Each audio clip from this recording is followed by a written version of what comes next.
The concept of Made in America is in full force at this 77-year-old factory in Ohio. People hard at work producing a new line of electric garbage trucks. 90 miles to the west, construction has begun on a massive $20 billion plant. There, pizza-sized silicone wafers will be transformed into computer chips. Both factories, one from Battle Motors and the other from global giant Intel, are examples of a new industrial policy taking shape in America.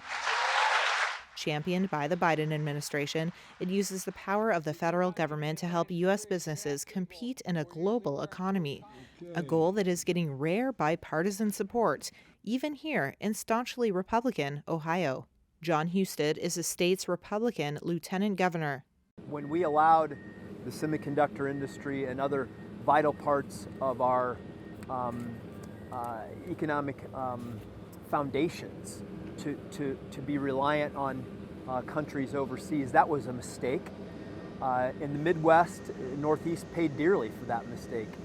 But now it's an opportunity for us to hit the reset button, to realize what's in our strategic national, economic, and national defense interests.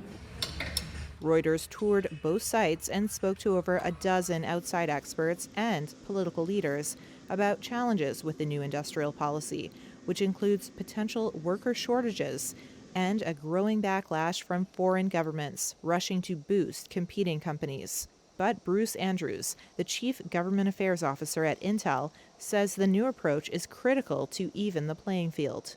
30 years ago, Taiwan and Korea, China all sat down and they said, we want to build these semiconductor industries that we have. And so they really focused on putting policies in place, whether that was incentives, which can help cover up to, even up to half the cost of the fab.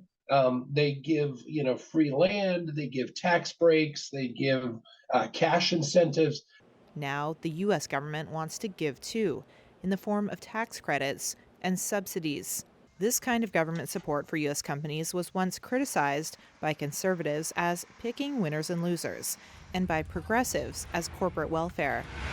Of course, there is one big risk for companies relying on government support. A future administration might pull back on projects that take years to build.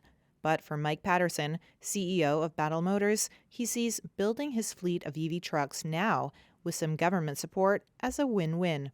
The more and more of these electric vehicles that we can get out, the better it is for the environment. It really is. I mean, that's why that's why we're doing this. But it's now becoming financially sensible to do it.